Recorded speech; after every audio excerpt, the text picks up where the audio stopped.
Praise Lord. वैसे हमारा कल है आजादी दिवस, लेकिन हम आज मना रहे हैं कारण एक दिन पहले क्योंकि चर्च है। आजादी की बातें करेंगे क्योंकि we are also independence by God. Amen. हम आजाद हैं। मैं आपको बताना चाहता हूं, we are free, we are independence. We need to understand what is the meaning of independence. Independence word जो है उसका अर्थ क्या है? इंडिपेंडेंस का मतलब होता है अपने ऊपर डिपेंड होना। क्या? अपने ऊपर। जब हम गुलाम थे, अंग्रेजों के गुलाम थे, तो उनके नियम चलते थे, हम अपनी मर्जी से नहीं जी सकते थे, राइट? लेकिन आज हमें आजादी है, हम अपनी मर्जी से जी रहे हैं। आज हमें 75 साल हो गए हैं आजाद हुए। आज हमारे अपने नियम हैं, अपने लॉज हैं, हमारे देश का अपना कानून है, हम अपनी मर्जी से जी रहे हैं। अंडरस्टैंड? सेम वे जब यीशु मसीह इस धरती पे आए, उस समय में इजराइल रोम का गुलाम था। उस समय में इजराइल रोम का गुलाम था। यीशु मसीह वहीं पे आए। कारण क्या था? बिगेस्ट रीजन क्या है? उसका सबसे बड़ा कारण पता है क्या है? इजराइल एक छोटा देश है। अगर हम कहें भौगोलिक रीति से वो पंजाब से भी छोटा है, लेकिन देश है। लेकिन बावजूद इसके प्रभु का मन उस पे लगा है। इसलिए प्रभु ने देखा कि इन सब देशों में से सबसे छोटा जो है उस पर मैं अपना मन लगाऊंगा और वहीं पे जाऊंगा। जब वो वहीं पे जाने की सोच रहे थे तो एक और बात वहां पे हो रही थी, वो देश गुलाम था। वो देश गुलाम था। और तब प्रभु ने ये कंफर्म कर दिया कि हाँ, मुझे यहीं पे पैदा होना है। क्यों? क्योंकि वो दबे हुओं को छोड़ता नहीं है। जो गुलाम होते हैं उनको आजाद करने की ताकत रखता है। जो बंधे होते हैं उनको छुटकारा देने की ताकत रखता है। जल्दी से एक वचन के ऊपर गौर करते हैं। इफिसियों के पत्र उसका 2 अध्याय 1 और 2 वचन जल्दी पढ़ेंगे।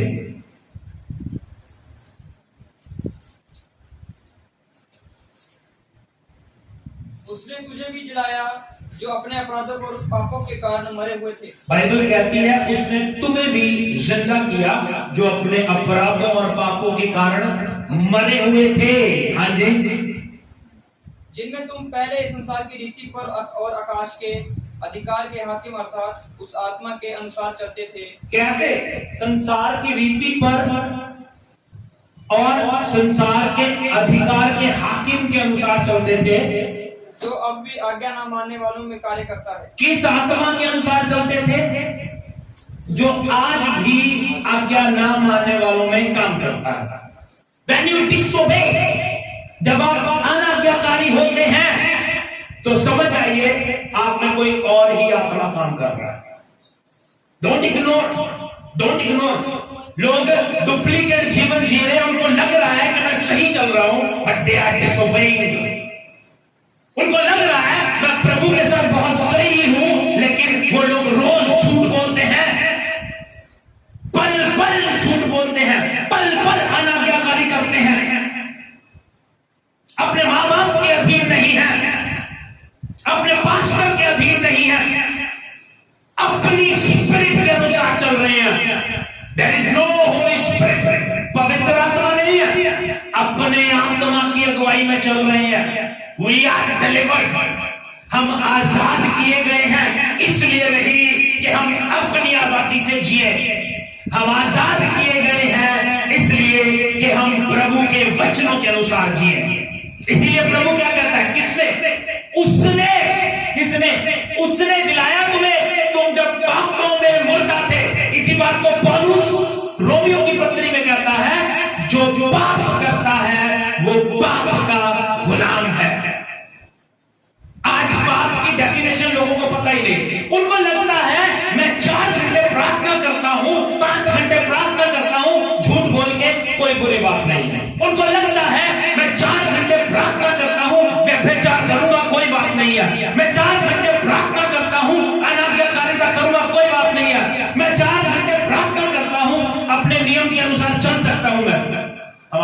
ब्लेसिंग्स में रुकावट बनती है। देखो प्रभु ने ना हमें फ्री विल दिया, मेरी बात समझना। जब प्रभु ने हमें आजाद किया ना, उसने हमें फ्री विल दिया, लेकिन नियम भी दिया है। मर्जी हमारी इसे मानना कि नहीं मानना। उन प्रभु तक का नहीं आना, कान पकड़ के नहीं कहेगा ओए तू ये गलत कर रहा है, क्योंकि प्रभु कहता है मैंने तुझे अपने वचन में बता दिया, इट्स योर विल, तू सही करना चाहता है कि गलत करना चाहता है। प्रभु कहता है मैंने जीवन और मृत्यु दोनों तेरे सामने रख दिए, मैं चाहता हूं तो जीवन को चुने। चुनाव हमारा है, कोई जबरदस्ती नहीं है। आप उसके साथ चलना चाहते हैं, नहीं चलना चाहते हैं, इट्स योर विल। आप उसके वचनों के अनुसार जीना चाहते हैं, नहीं जीना चाहते हैं, ये आपका जीवन है। उसने हमें फ्री विल दी है, और इस फ्री विल का लोग टोटल नजायज फायदा उठा रहे हैं। अपनी मर्जी से चर्च आ जाएंगे, अपनी मर्जी से छुट्टी कर लेंगे, उनको इंपॉर्टेंस नहीं पता, उनके लिए अपना काम, अपनी शादी, अपना बिजनेस, अपना कोई और काम बहुत जरूरी है। प्रायोरिटी नहीं समझ रहे प्रभु की। इसमें प्रभु सजा नहीं दे रहा हमें, सजा नहीं देता हमें। उसमें क्या होता है, हमारी ब्लेसिंग्स का समय लॉन्ग होता रहता है, क्योंकि blessings always comes through obedience. आशीष हमेशा आज्ञाकारिता के साथ आएगा। जहां आज्ञाकारिता नहीं है, कुछ नहीं, प्रभु मारता नहीं, प्रभु डांटता नहीं, प्रभु क्या करता है, ब्लेसिंग्स हमारी हमारी जो जिस चीज का हम इंतजार कर रहे हैं, जो चीज हम एक्सपेक्ट कर रहे हैं, वो हमसे दूर दूर दूर होती रहती है, क्योंकि प्रभु ने नियम दिए हैं। नियमों को मानना बहुत जरूरी है, प्रिंसिपल्स को मानना। देखो बच्चों की तरह मैंने कितनी बार समझा दिया, अगर आप एक ऑफिस में हो तो आप ऑफिस के नियम को मानोगे, अगर आप एक स्कूल में हो तो उन स्कूल के नियम को मानना पड़ेगा, अगर आप एक चर्च में हो तो उस चर्च के नियमों को मानो। देखो क्लियर है, मेरी बात समझो, क्लियर है। हम अपनी मर्जी से अपने एंजॉयमेंट के लिए कुछ भी कर सकते हैं। लोग एंजॉय कर रहे हैं, मैं देखता हूं बड़ी बड़ी मीटिंग्स होती हैं, बड़े बड़े क्रूसेड्स होते हैं, दे वर एंजॉयिंग, वो सिर्फ एंजॉय कर रहे हैं, but there is no glory to God. प्रभु की महिमा वहां पे नहीं है, प्रभु की महिमा वहां पे। अभी पिछले दिनों एक भाई हमें मिला, आए नहीं आज, शायद आ रहे हैं कभी। उनके जहां पे वो चर्च जाते हैं, उनके जो पास्टर थे उनके पास आते हैं, और वो रात को वहां पे हंसते हैं, खेलते हैं, कुछ एंजॉय करते हैं, बच्चे जो है हंस खेल के आ जाते हैं। और उनके जो पड़ोसी हैं वो कंप्लेंट कर रहे थे क्या तुम्हारा पास्टर आता है और वो दांत दिखा के चला जाता है, रात को हंस रहे थे, तुम इतनी 2-2 बजे तक हंसते हो। लेकिन उनको क्या लग रहा है कि हम 2 बजे तक प्रभु की महिमा कर रहे थे, देयर इज अ लाइफ, ये एक जीवन है।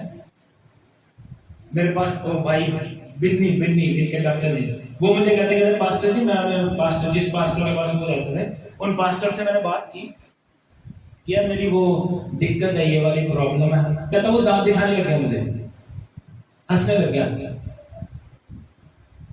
ऐसे लाइफ जी रहे हैं, फिर भी लोग, मैं सोचता हूं, एंजॉय कर रहे हैं, वो लाइफ एंजॉय कर रहे हैं, जवान है, एंजॉय कर रहे हैं, लेकिन उनको ये नहीं पता कि ये जीवन जो है बड़ा कीमती है। वेस्ट, अपना टाइम वेस्ट कर रहे हैं, अपना टाइम व्यर्थ गवा रहे हैं। एंजॉयमेंट के लिए नहीं है हम यहाँ पे, we are here to glory God, प्रभु की महिमा के लिए है। अब देखो प्रभु ने हमें आजाद किया है। मैंने कहा इजराइल रोम का गुलाम था, बैठ जा। इजराइल जो था रोम का गुलाम था। रोम एक ऐसी ऑर्गेनाइजेशन थी, एक ऐसा देश था जो पूरी दुनिया के ऊपर राज करना चाहता था। अंडरस्टैंड, पूरी दुनिया के ऊपर राज करना चाहता था, और उन्होंने इजराइल को, यानी वो छोटा सा देश भी छोड़ना नहीं चाहता था, उन्होंने इजराइल को गुलाम बनाया। जब इजराइल को गुलाम बनाया तो इजराइलियों को आजादी पता थी क्या है, इजराइलियों को आजादी का मतलब पता था, बट उनके पास वो आजादी थी नहीं। वो अपनी मर्जी से जी नहीं सकते थे, अपनी मर्जी से चल नहीं सकते थे, अपनी मर्जी से काम नहीं कर सकते थे। ये उनकी गुलामी को दिखाता है। लेकिन प्रभु ने हमें छुड़ाने के लिए बहुत साल पहले वायदा कर दिया। और जो इजरायली थे वो उस समय में गुलाम थे, एंड उनको भी पता था, because they were believing on God, वो प्रभु पे भरोसा रखते थे, उनको पता था प्रभु हमें आजाद करेगा। आजादी का वायदा प्रभु ने उत्पत्ति में कर दिया था। जेनेसिस 3:15 पढ़ेंगे जल्दी से। उसके बाद यशायाह 7:14। हालेलुया। मैं कह रहा हूं हम आजाद हैं, लेकिन अपनी आजादी को मिसयूज मत करो। प्रभु ने आपको आजाद किया है अपने लिए।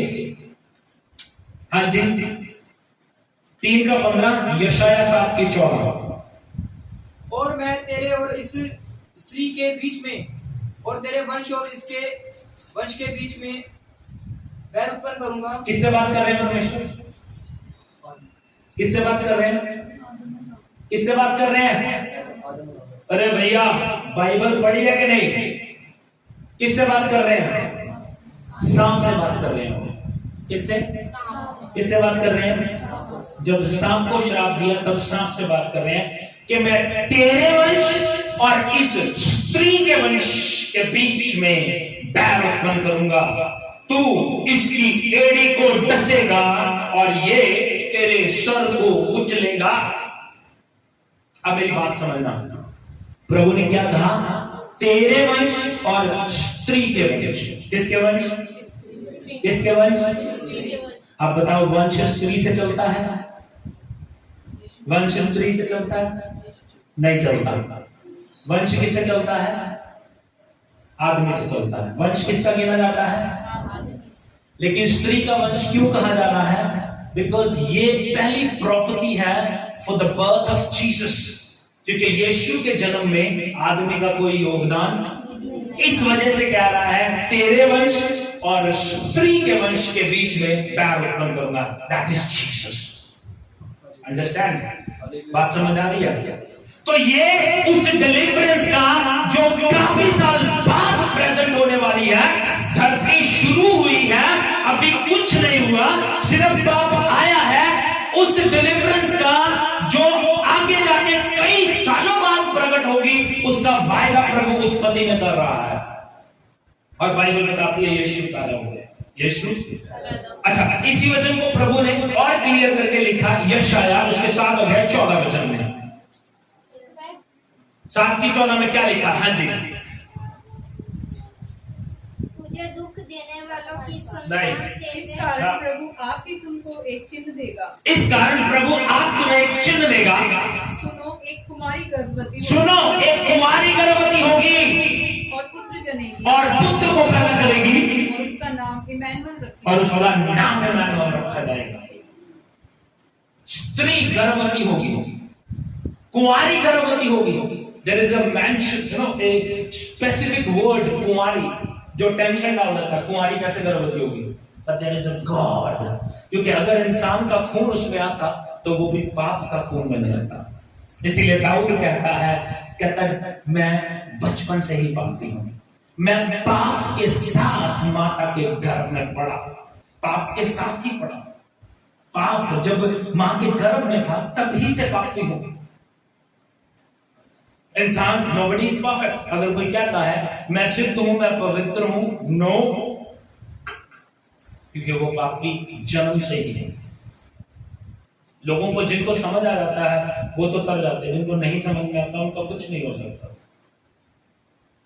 और पापों की निजात यीशु मसीह देना चाहते थे, राइट? इजराइल सिर्फ शारीरिक चंगाई चाहता था। इजराइल सिर्फ शारीरिक डिलीवरेंस, सिर्फ शारीरिक आजादी चाहता था कि हम शारीरिक रूप से आजाद हो जाएं। लेकिन यीशु मसीह के पैदा होने का मकसद सिर्फ इजराइल को आजाद करना नहीं था। यीशु मसीह के पैदा होने का मकसद पूरी दुनिया को आजाद करने का था। आमीन।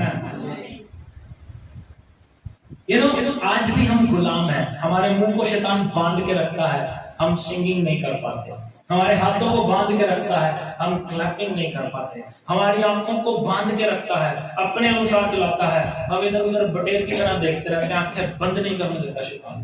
क्यों? क्योंकि हम आज भी गुलाम हैं। आज भी गुलाम हैं। We are not delivered people. आजादी एहसास कब होता है? जब हम प्रभु की हजूरी को महसूस कर सके। डिलीवर्ड इंसान पता है कौन है? आजाद व्यक्ति कौन है?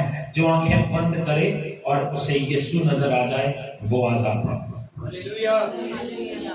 आंखें बंद की और यीशु के कदमों में बैठे, प्रभु यीशु मैं आ गया, वो आजाद है। लेकिन जिसको प्रभु की हजूरी में जाने का नहीं पता, जिसको जो सिर्फ ड्यूटी निभा रहा है, जो मैं एक बात बताऊं, मैं आपको बात बताऊं, चाहे आपको बुरा लगे, मे भी आप 5 घंटे प्रार्थना करते हैं, मे भी आप 5 घंटे प्रार्थना करते हैं, लेकिन मैं आपको एक बात बताना चाहता हूं, जब प्रभु आपको छुएगा 5 घंटे में, तो कुछ ना कुछ अद्भुत होगा। बात समझना जो मैं कहना चाहता हूं, मैं अपनी बात बताता हूं, ये नहीं मैं अपनी तारीफ कर रहा हूं, आप अपने जीवन को देखो, मैं अपने जीवन को देख रहा हूं। जब मैं प्रभु की हजूरी में जाता हूं, आई क्राइड सो मच, मैं बहुत रोता हूं, क्योंकि मुझे अपने जीवन को याद करके एहसास होता है कि एक समय था कि प्रभु की हजूरी में सिर्फ महायाजक जा सकते थे, आज मैं प्रभु की हजूरी में रोज जा सकता हूं। समटाइम, कई बार मैं प्रभु की हजूरी में ना रहूं तो मैं प्रभु को कहता हूं, प्रभु मुझे लगता है आज तू आया नहीं, तूने मुझे छुआ नहीं। ये एहसास मेरे जीवन का है, एक ड्यूटी समझ के कि हाँ मैंने कर लिए, 2 घंटे 3 घंटे बिता लिए, ऐसे कोई भी कर सकता है। लेकिन आपको अगर प्रभु की हजूरी महसूस ही ना हो, तो इसका मतलब आप प्रभु की हजूरी में गए ही नहीं, उसकी हजूरी में से उठ के आए ही नहीं, उसकी हजूरी में नहीं, किसी और की हजूरी में बैठ के आ गए। ये बात समझो, ये बात समझो, प्रभु की हजूरी को महसूस करना। मैंने कहा जो यीशु की हजूरी में जाए और उसे लगे प्रभु यीशु के नाम में आता हूं, एंड उसको महसूस हो कि प्रभु की हजूरी है, वो बंदा व्यक्ति आजाद है। आजादी, आजादी मैं आपको बता रहा हूं, आजादी ये नहीं है कि हम अपनी मर्जी से जिए, आजादी ये नहीं है कि हम अपने माँ बाप की आज्ञा ना माने, आजादी ये नहीं है कि हम अपने पास्टर की आज्ञा ना माने, आजादी ये है कि हम प्रभु के नियमों को माने, आजादी ये है कि हम प्रभु की इच्छा के अनुसार जिए, ये आजादी है। आजादी ये है, छुटकारा ये है। आज हम आजाद हो गए, है ना, हम लोग कहते हैं हम आजाद हो गए, 75 साल हो गए, इसका मतलब ये थोड़ी है कि हम अपनी मर्जी से जी सकते हैं। यू हैव, आप किसी का भी खून कर लोगे, आप किसी के घर में भी चोरी कर लोगे, आप किसी के घर में भी गाली गलौज करके आ जाओगे। No, there is a law, नियम भी दिया है प्रभु ने। अब अगर प्रभु ने हमें आजाद किया है, जैसे हमारे देश को आजादी मिली, तो हमारा अपना एक कानून बनाया गया। अब प्रभु ने हमें आजाद किया है, तो आजाद करके कानून भी दिया है, हमें उस कानून को मानना ही पड़ेगा। मैं फिर कह रहा हूं, प्रभु आपको सजा नहीं देगा जब आप अपनी मर्जी से जी रहे हो, लेकिन हाँ, जो चीज आप एक्सपेक्ट कर रहे हो, फिर आपको एहसास होगा, यार मैं प्रभु की हजूरी में कितना जाता हूं, यार मैं कितनी संगतियां करता हूं, इधर भी जाता हूं, उधर भी जाता हूं, वहां पे भी प्रेयर करता हूं, वहां पे भी मीटिंग करता हूं, लेकिन प्रभु कहता है देयर इज नो लॉ, कोई नियम नहीं है। अपनी मर्जी से कर रहा है तो प्रेयर, अपनी मर्जी से कर रहा है तो संगति, there is no law, no नियम, कोई नियम नहीं। Make a principle for your life, अपने जिंदगी के लिए एक नियम बनाओ। नियम क्या है? नियम क्या है? अपने जीवन का एक असूल बनाओ। मैं इतने बजे उठूंगा, शेड्यूल बनाओ, इतने बजे प्रार्थना करूंगा, इतने बजे मैं वचन पढ़ूंगा, इतने बजे मुझे ड्यूटी पे जाना है, इतने बजे मुझे ये करना है। जहां पे नियम नहीं है, वहां पे कोई कामयाबी नहीं है,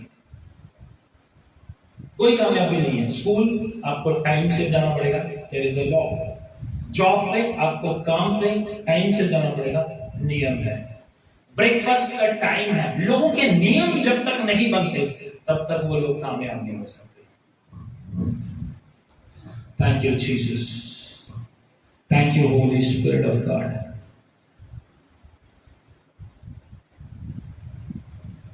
पूरी दुनिया आत्मिक रीति से गुलाम है आज भी। आज भी आत्मिक रीति से गुलाम है। मैं आपको बताता हूं, हम आज भी उनको आजाद नहीं करवा पाए। क्योंकि हम लोगों ने आजाद करवाना है ना। प्रभु ने नियम हमें दिए हैं, प्रभु ने हमें वचन दिया है, प्रभु ने हमें काम दिया है। ध्यान दीजिएगा, पूरी दुनिया आज भी आत्मिक रीति से गुलाम है। मे भी वो शारीरिक रीति से भी गुलाम हो, कर्जे के गुलाम, प्रॉब्लम्स के गुलाम, आज भी वो लोग गुलाम हैं, लेकिन हम उन्हें छुड़ा नहीं पा रहे क्योंकि हम खुद गुलाम हैं। आज एक व्यक्ति खुद कर्जे का गुलाम है, खुद प्रॉब्लम्स का गुलाम है, खुद समस्याओं से जूझ रहा है, खुद शैतान की गुलामी में चल रहा है, खुद नशे में डूबा हुआ है, खुद अपने जीवन को नाश कर रहा है, अपनी मर्जी के अनुसार जी रहा है, अपनी प्रभु की हजूरी में आना उसको पसंद नहीं है, चर्च से भागना बड़ा अच्छा लगता है, भटकना बहुत अच्छा लगता है, कभी इधर को भटक लो, कभी उधर को भटक लो। जब लॉ नहीं होता, जब नियम नहीं होता, तो हमारा जीवन नष्ट हो जाता है। We need to follow the laws. Amen. हमें आजाद करने के लिए यीशु को क्या करना पड़ा? ना बोला, जल्दी से जल्दी बताऊंगा, ज्यादा देर नहीं होगा क्योंकि आज प्रभु बोल दिए। ध्यान दीजिएगा, बाइबल बताती है लहू बहाए बिना छुटकारा नहीं है। लहू बहाए बिना बाइबल में लिखा है, ऐसा ही लिखा है। हम अपने देश के ऊपर गौर करें। हमारे देश की जब आजादी हुई तो देश की आजादी के लिए कई लोगों का लहू बहाया। मालूम है आपको, आज हम उनको आजादी के लोगों को, आजादी के फ्रीडम फाइटर्स कह के याद करते हैं। ध्यान दीजिएगा, हम उनको याद करते हैं क्योंकि उन्होंने देश की आजादी के लिए अपना लहू बहाया। राइट? इसी तरह बाइबल हमें बताती है लहू बहाए बिना आजादी, डिलीवरेंस नहीं है। यीशु मसीह को भी हमें और पूरी दुनिया को आजाद करने के लिए लहू बहाना है। अंडरस्टैंड? ओके। जब यीशु ने लहू बहाया तो बाइबल यह बताती है कि उनका सब कुछ बिखर के रह गया। थोड़ा सा ध्यान दें उनके दुखों पर। यशाया उसका 53 अध्याय 4, 5, 6 वचन और 52 अध्याय 14 वचन। देखिए कितना कुछ यीशु मसीह ने कहा। 53 का 4 से 6 तक, 52 का 14। हाँ जी, निश्चय उसने हमारे रोगों को सह, बाइबल कहती है निश्चय उसने हमारे रोगों को सह लिया। रोग किसके थे? हमारे। यीशु ने हमारे रोगों को ले लिया। हाँ जी, और हमारे ही दुखों को उठा लिया। दुख हमारे यीशु ने ले लिए। हाँ जी, तो भी हमने उसे परमेश्वर का मारा कूटा और दुर्दशा में पड़ा हुआ समझा। हमने क्या समझा कि इसको परमेश्वर ने मारा है, इसने कोई गुनाह किया होगा इसलिए प्रभु ने इसको मारा है। हाँ जी, परंतु वह हमारे ही अपराधों के कारण घायल किया गया। लेकिन यीशु मसीह हमारे गुनाहों के खातिर, हमारे पापों की खातिर घायल किया गया। हाँ जी, वह हमारे अधर्म के कामों के कारण कुचला गया। हमारे जो गुनाह थे, अधर्म के काम, बुरे काम थे, उनके कारण यीशु कुचला गया। हाँ जी, हमारी ही शांति के लिए उस पर ताड़ना पड़ी। हमें शांति मिले, हमारे घर में शांति रहे, उस पर ताड़ना पड़ी। स्टिल हमारे घर में शांति नहीं रहती, मुंह बड़े रहते हैं, लड़ाई होती रहती। कारण क्योंकि हम उसके सैक्रिफाइस पे, उस पर बलिदान पर बिलीव नहीं करते। कारण हम शांत रहना नहीं चाहते। कारण ईगो बड़ा है, कारण बहुत बड़ा ईगो है। मैं जो है वो कहीं का नहीं है। हाँ जी, कि उसके कोड़े खाने से हम चंगे हो जाएं। और उसके कोड़े खाने से हम चंगे हो जाएं। उसके कोड़े खाने से हम चंगे हो जाएं। ये हालत यीशु मसीह की हो गई।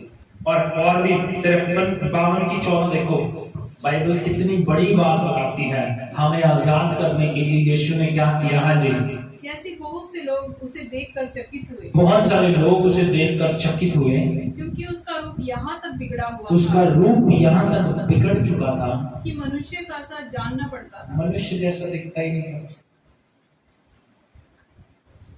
एक शक्ल पे कोई छप्पड़ मार रहा है, कोई घूंसे मार रहा है, कोई उसकी दाढ़ी नोच रहा है, उसकी क्या हालत होगी। यू कैनॉट अंडरस्टैंड, आप समझ नहीं सकते, क्योंकि हम लोग अपने जीवन में गुलाम बने हुए हैं। आज भी प्रभु के सैक्रिफाइस को समझते नहीं है।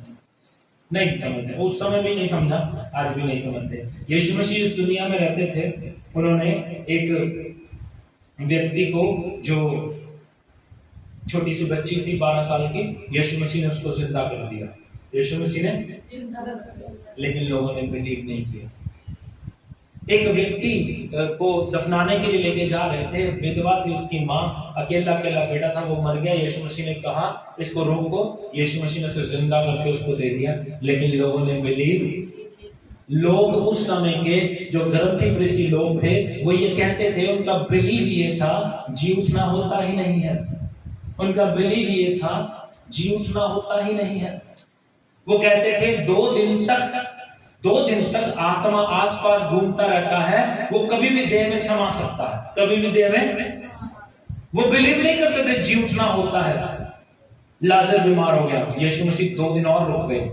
वो कहते 2 दिन आत्मा घूमता रहता है, उसको दफना दिया, कब्र में रख दिया गया। यीशु मसीह 4 दिन के बाद गए और जाके कहते लाजर बाहर आ जा, लेकिन लोगों ने बिलीव नहीं। आज भी हम बिलीव नहीं करते। आज हमें बिलीव है अपनी ताकत के ऊपर, आज हमें भरोसा है अपने पैसे के ऊपर, आज हमें भरोसा है अपने रुतबे के ऊपर। आज सबसे बड़ा भरोसा है हमारा मैं के ऊपर। मैं हूं, ये जो मैं है ना, जीरो, बिल्कुल जीरो। आजाद वो है जो ये कहता है मैं यीशु का हूं। समटाइम पीपल केम, वो कहते हैं, जैसे हम बात करते हैं, किन के साथ सेवा करते हो आप, यू नो व्हाट दे से, वो क्या कहते हैं, इंडिपेंडेंस। मैं क्या हूं, इंडिपेंडेंट। मैंने इंडिपेंडेंट का मतलब क्या बताया? इंडिपेंडेंट का मतलब होता है अपने ऊपर निर्भर। But I am always saying I am depending on God. Hallelujah. I am not independent यार, आई एम नॉट इंडिपेंडेंट। मैं अपने ऊपर भरोसा रख के नहीं चलता। No, I believe on God. Even though कितने गीत हैं जो मानव प्रवीण गाते हैं, मैं बच्चा रहता ना जितनी दया ना होंगी। एक नवा गीत इन्होंने गाया सी पिछले दिनी, मैं जिंदा हाँ यीशु मसीह तेरा प्यार है, मैं जो जिंदा हाँ। फिर मैं किथे है, फिर ईगो किथे है? कल मैंने देखा वो राजू श्रीवास्तव में कॉमेडियन था, वो भी मर गया, मरा नहीं हो, उस पे श्रद्धांजलि दे रखे थे। पिछले दिनों एक सीरियल आता था, भाभी जी घर पर हैं, उसका एक जवान यंग 40 साल का लड़का था, क्रिकेट खेल रहा था, क्रिकेट खेलते खेलते हार्ट अटैक हो गया। बट वी आर अलाइव यार, हम लोग जिंदा हैं यार। Give thanks to God, not because of yourself. अगर आप जिंदा हैं अपनी दया से नहीं, अपने अनुग्रह से नहीं, उसकी दया से, उसके दिए हुए सांसों से जिंदा है, उसकी सांसों से जिंदा है। एक जल्दी से बात बताता हूं। Life always given by God. जीवन जो है प्रभु के द्वारा ही दिया जाता है। जल्दी जल्दी बताऊंगा। एक व्यक्ति था, बहुत फेमस व्यक्ति था, आपको पता होगा, माइकल जैक्सन। मैं आपको बताता हूं उसके बारे में, जल्दी जल्दी बताऊंगा। माइकल जैक्सन, आपको मालूम है उसकी उम्र कितनी थी? जल्दी बताऊंगा। काला व्यक्ति था, लेकिन उसने सर्जरी करवाई, गोरा हो गया। ओके, काले सारे दोस्त छोड़ दिए उसने, और उसकी इच्छा थी वो 150 साल जिए। कितने? 150 साल जिए। और उसके घर में 200 डॉक्टर्स की टीम रहती थी, जो हर दिन उसका बीपी, शुगर, एवरीथिंग टेस्ट होता था। किसी से हाथ नहीं मिलाता था, वो ग्लव्स पहन के रखता था, इतना हाइजीनिक रहता था। उसका खाना लैब में टेस्ट होने के लिए जाता था, उसके बाद वो खाता था। ओके, लेकिन जब मरा 50 साल की उम्र में मर गया। कितनी कोशिश कितनी की? 150 साल जीने की बहुत कोशिश की, बहुत कोशिश की। इतना फेमस था वो, इतना फेमस था, जब वो मरा उस समय गूगल 8 घंटे के लिए ट्रैफिक जाम हो गया, गूगल में इतना सर्च किया लोगों ने, और उसकी मरकत पे कितने लोग पहुंचे हुए थे। Unbelievable, unbelievable. लेकिन उसके बावजूद वो अपने जीवन को बचा नहीं सका। बात को समझो। टाइटैनिक को जानते हो? टाइटैनिक एक जहाज था। किसी ने उससे पूछा, जिसने बनाया था, कितना मजबूत है ये? पता है क्या कहा उसने?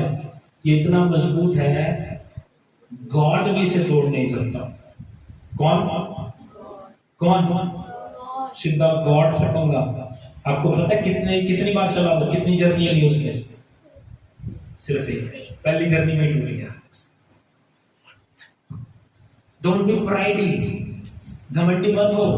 ऑलवेज सेज प्रभु तेरी दया से जिंदा हूं।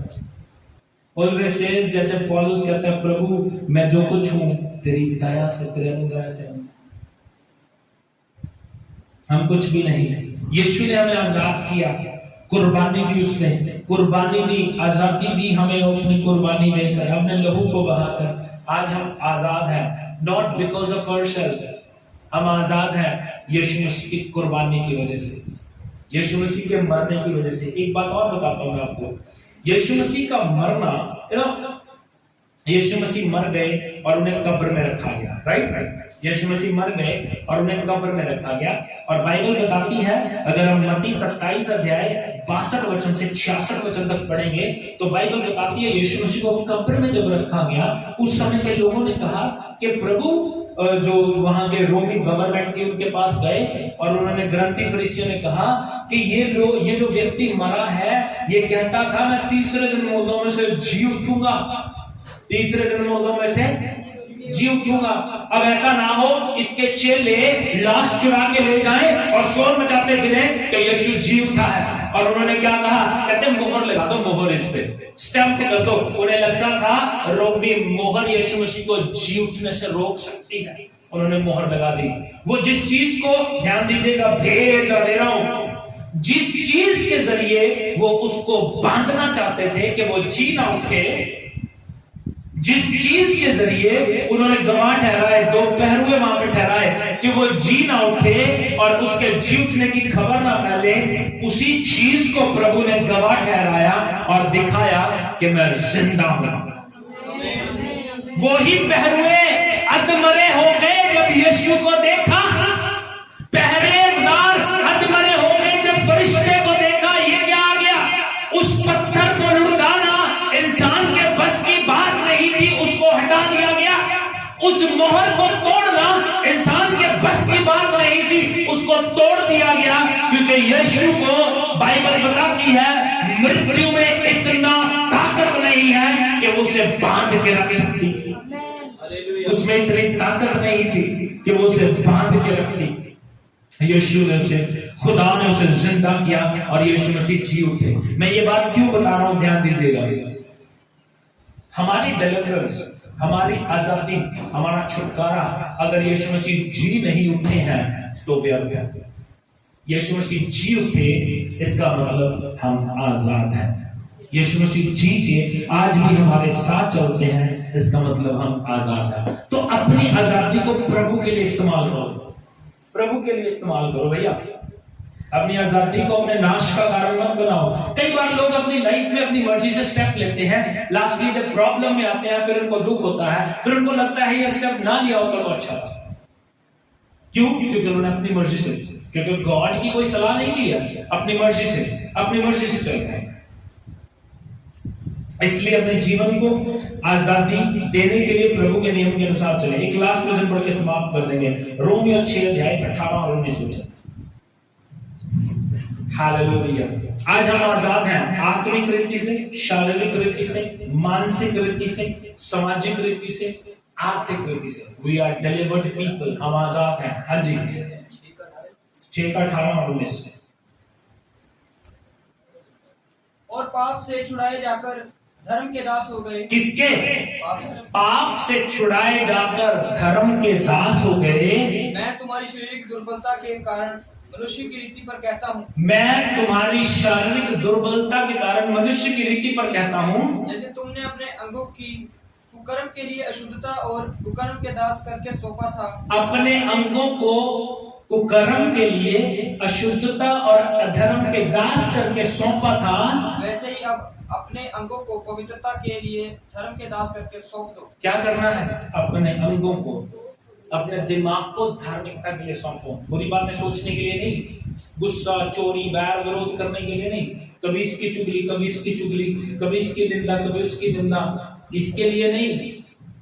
किसके लिए? अब यहाँ पे समझने की जरूरत है, समझने की जरूरत है। चुगली निंदा होती क्या है? चुगली निंदा क्या होती है? If somebody did wrong, अगर कोई कुछ गलत कर रहा है, वो किसी को बताना, टू सेव हिम।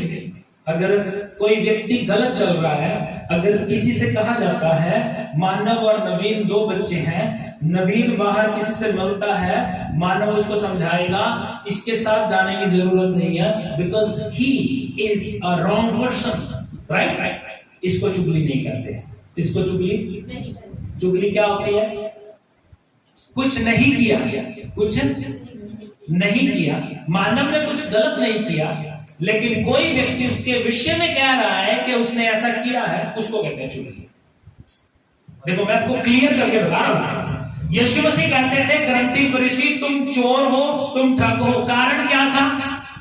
वो लोग वचन को जैसा सिखाते थे वैसा चलते नहीं थे। आज भी प्रॉब्लम है। कई लोग मुझे कहते हैं, पास्टर जी आप उनके बारे में बात करते, तो मैं कुछ भी बुरा नहीं करता भैया, मेरी बात समझो। वो कुछ गलत कर रहे हैं, उनकी गलती के लिए मुझे अपनी कलीसिया को आगाह करना जरूरी है। अंडरस्टैंड? समझ रहे हो मेरी बात? अपने माइंड को क्लियर करो। डोंट थिंक कि पास्टर जी गलत कर रहे हैं। अरे भैया ये पास्टर जी गलत नहीं कर रहे, जिनके विषय में मैं बता रहा हूं वो गलत कर रहे हैं। अब बात को समझो। मैंने पिछले दिनों वो मैं कहना नहीं चाहता, लेकिन बात हो जाती है। पास्टर का नाम नहीं लूंगा।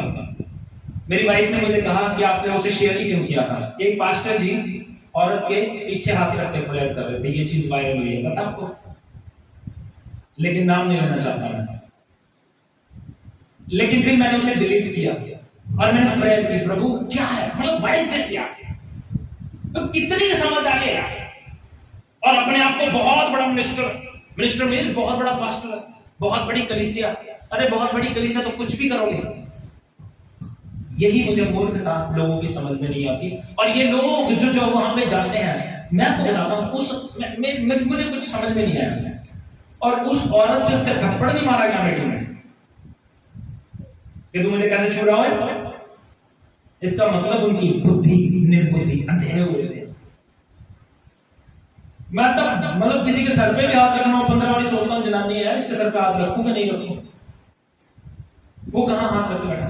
तो अगर मैं ये कह रहा हूं, इसका मतलब ये नहीं है कि मैं गलत हूं, मैं आपको आगाह कर रहा हूं, डोंट गो देयर। आप वहां पे मत जाओ, क्योंकि ये आपके साथ भी हो सकता है। बात समझ आ रही है? चुगली क्या है? उन्होंने नहीं किया और मैं कर रहा हूं। अब मैं फिर वही बात बोलूंगा, चीज वायरल करने वाले कौन है? उनके अपने ही लोग हैं, हम नहीं है। क्योंकि हमारा कैमरा जितना भी अच्छा हो, हमारे मोबाइल का कैमरा जितना भी अच्छा हो, इतनी दूर से उनकी इस चीज को कैप्चर नहीं कर सकता। अंडरस्टैंड? लेकिन लोगों को समझ में नहीं आता, लोगों की बुद्धि अंधी हुई है। अगर हम आपको बताते हैं कि इट इज रॉन्ग, आप उसको बाइबल के साथ कंपेयर करके देखो कि ये गलत है या नहीं। अगर गलत है, डोंट फॉलो देम, उनके साथ कोई संगति ना रखो। बाइबल कहती है ऐसे लोगों को सलाम भी मत करो। फिर हम उनके साथ संगति रख रहे हैं, उनके साथ दोस्ती रख रहे हैं। सिंपल बात तो समझो। अब बाइबल कहती है अपने शरीरों को धार्मिकता के अंग होने के लिए दे दो, सच्चाई के अंग होने के लिए। पहले यही अंग बुरा करते थे, अब इन्हीं अंगों को प्रभु को सौंप दो ताकि अच्छा हो। बस ये बाइबल कहती है। इसको पढ़ो और अपने जीवन में आशीषित हो। अगर नहीं हो रहे हैं, अगर जीवन में बदलाव नहीं आ रहा है, तो हमारे जीवन में कहीं ना कहीं दिक्कत है। लोग प्रॉब्लम पता है लोगों की क्या है, वो पास्टर जो प्रचार कर रहा होता है उसको जज करना शुरू कर देते हैं कि ये गलत कर रहा है। Don't do it. आप ये करो कि ये जो मैं बोल रहा हूं ये वचन के अनुसार है या नहीं है, बस ये देखो, बस ये देखो। जब ये देखोगे तो आपको लगेगा कि पास्टर जी ने सही बताया, सही बताया। यीशु मसीह कहते थे ग्रंथी फरीसियों को, तुम चूना मारी हुई कब्रें हो, तुम्हारे अंदर तुम थाली कटोरे को बार बार से मांजते हो, अंदर से नहीं मांजते। इसका मतलब क्या था? यीशु मसीह चुगली कर रहे हैं? नो, प्रभु यीशु मसीह उनकी सच्चाई बयान कर रहे हैं, सच्चाई बयान कर रहे हैं। अगर कोई व्यभिचारी है, अगर उसको व्यभिचारी नहीं कहेंगे तो क्या कहेंगे? अगर मैं कह रहा हूं कि ही इज रॉन्ग, ये व्यभिचारी है, इससे अपनी अपनी तीयापन बचा के रखो, तो इसमें बुरा क्या है? लेकिन हम फिर भी वहीं जा रहे हैं, फिर भी वहीं घुस रहे हैं, तो डेफिनेटली आप लोग प्रॉब्लम में आओगे, डेफिनेटली आप समस्या में आओगे। तो सच्चाई को जानो, सच्चाई तुम्हें आजाद कर देगी। जब आजादी की बात करते हैं, वी आर डिलीवर्ड, आजाद है इसलिए नहीं कि हम अपनी मर्जी से जिए, इसलिए कि प्रभु की इच्छा से जिए। यही संत पौलुस कह रहा है, अपने अंगों को धार्मिकता के हथियार होने के लिए दे दो, ताकि प्रभु की इच्छा के अनुसार जी सको। जीवन आपका है, जैसे आप जीना चाहते हो जियो। हमारा काम है बताना, हमारा काम है वचन सुनाना, मानना ना मानना it's upon you. God bless you. प्रभु आपको आशीष दे। आइए हम अपने सरों को झुकाएं, ध्यान को परमेश्वर की ओर लगाएं।